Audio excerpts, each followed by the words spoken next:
suatu agama, tentu saja yang pertama kali kita lihat apanya, Tat? Pasti kitab sucinya kan? Nah, sekarang kalau ada namanya kitab suci, tapi di dalamnya ada kontradiksi, apa bisa disebut sebagai kitab suci?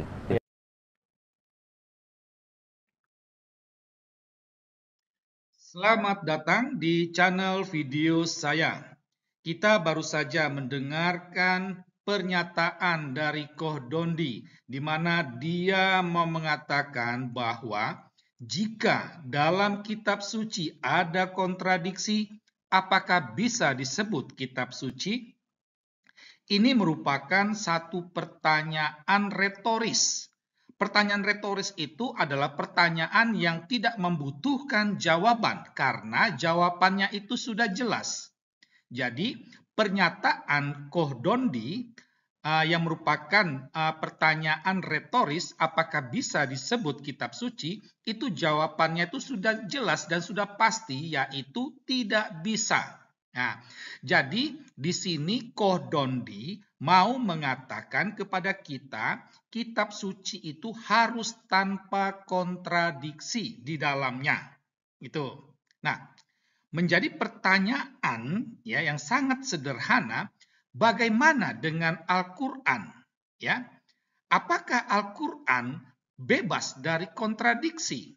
Nah, dari sini kita dapat menemukan pandangan Koh Dondi tentang Al-Qur'an itu sendiri.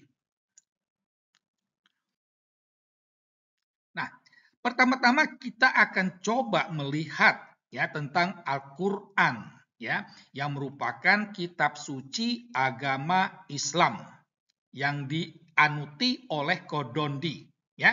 Nah, kalau kita membuka 4 surah ya, surah kedua, ke-14, 15, 16 dengan ayat yang berbeda, di sana kita menemukan pernyataan Allah bahwa hujan itu turun dari langit. Ya, jadi sumber hujan itu dari langit. Ini bertentangan dengan surah ke-60 ayat 48, di mana di sana dikatakan hujan dari awan. Nah, jadi di sini tampak satu kontradiksi dalam Al-Qur'an, ya. Di mana ada ayat yang mengatakan hujan dari awan, ada ayat yang mengatakan hujan dari langit. Mana yang benar? Kita tidak tahu. Nah, kita lihat kontradiksi yang lain itu ada dalam surah Al-A'raf, ya. Di mana dalam surah ini dikatakan setan atau iblis itu ada di surga.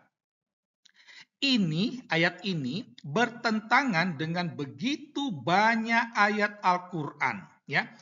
Itu lebih dari puluhan, bahkan bisa sampai ratusan ayat Al-Qur'an yang mengatakan bahwa surga itu untuk orang beriman, orang yang takwa kepada Allah Subhanahu wa Ta'ala. Setan itu dia tidak takwa, dia tidak tunduk kepada Allah. Tetapi kenapa ada di surga yang sebenarnya diperuntukkan untuk orang yang beriman dan yang takwa? Jadi ayat yang menyatakan surga itu untuk orang beriman, untuk orang yang takwa itu ada begitu banyak. Ya, kami hanya menampilkan 3 ayat saja dalam surah Al-Baqarah, surah Ali Imran, dan surah An-Nisa. Ya, nah itu. Nah, jadi di sini sudah ada 2 kontradiksi. Ya. Nah, berikut kita lihat dalam surah Al-A'raf atau surah Al-Baqarah, di mana di sini dalam ayat-ayat ini dikatakan Adam dan Hawa itu dikeluarkan dari sorga. Ya. Nah, wahyu Allah ini itu jelas-jelas bertentangan ya atau kontradiktif dengan ada begitu banyak wahyu Allah yang mengatakan surga itu sifatnya kekal. Jadi kalau orang sudah masuk dalam surga, dia akan kekal di sana. Artinya dia tidak bisa dikeluarkan lagi. Tapi ada beberapa ayat Adam dan Hawa yang ada di surga dikeluarkan dari surga. Berarti surga tidak kekal. Mana yang benar ini? wahyu Allah yang mengatakan surga itu kekal itu ada puluhan, mungkin bisa ratusan. Tapi kami menampilkan beberapa ayat saja yang ada dalam surah Al-Baqarah, surah Ali Imran, dan juga surah An-Nisa. Ya, jadi di sini sudah ada 3 kontradiksi. Ya, yang berikut kita lihat dalam surah ke-50 ayat 38. Di sana dikatakan bahwa penciptaan itu berlangsung selama 6 masa. Ini bertentangan dengan surah ke-41 ayat 9 sampai 12 di mana dikatakan penciptaan itu berlangsung selama 8 masa. Lagi-lagi ini merupakan kontradiksi. Ya, sudah ada 4 kontradiksi. Ya. Sebenarnya ada masih banyak lagi kontradiksi yang ada dalam Al-Quran. Yang terakhir ini kami mau menampilkan kontradiksi tentang penciptaan manusia. Ya, penciptaan manusia sekarang, bukan manusia Adam dan Hawa ya. Itu. Nah, kami hanya kutip 6 ayat saja. Sebenarnya ada belasan ayat, tapi kami tampilkan 6 ayat saja tentang kisah penciptaan manusia. Nah, dalam surah ke-22 itu di sana manusia itu berasal dari tanah, setetes mani, segumpal darah, dan segumpal daging.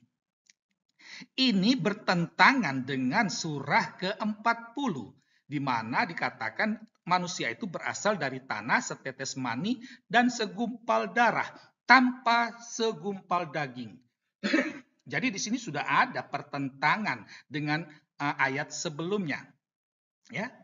Nah, itu berbeda lagi dengan surah ke-25 ya, di mana di sana dikatakan manusia itu berasal dari air. Nggak tahu air apa ini. Apakah air hujan kah, air laut kah, atau air sungai kah, atau air comberan. Kita nggak tahu karena tidak jelas. Yang pastinya manusia itu berasal dari air. Ya. Nah, ini bertentangan dengan surah ke-96 di mana di sana dikatakan manusia itu berasal dari segumpal darah. Itu. Ya. Nah, dalam surah ke-15 di sana dikatakan manusia berasal dari tanah liat kering. Ya, tanah liat kering. Dan ini berbeda dengan surah ke-55 yang mana katakan dari tanah kering. Beda loh, tanah liat kering dengan tanah kering itu beda. Ya. Jadi di sini tampak ada perbedaan, ada pertentangan, kontradiksi. Mana yang benar kita tidak tahu. Ya. Nah, masih banyak kontradiksi yang ada dalam Al-Quran. Ya. Itu. Ini suatu fakta. Nah, dari sini kita dapat mengambil kesimpulan bahwa dengan adanya kontradiksi dalam Al-Quran, sebagaimana pernyataan Kohdondi di awal, maka kesimpulannya itu, Kohdondi itu mau mengatakan bahwa Al-Quran tidak bisa disebut sebagai kitab suci. Ini konsekuensi logis dari pernyataan Kohdondi. Ya, Al-Quran, jadi Kohdondi mau mengatakan Al-Quran itu bukanlah kitab suci. Bagaimana tanggapan kaum muslim? Kita tunggu saja. Sekian dan terima kasih.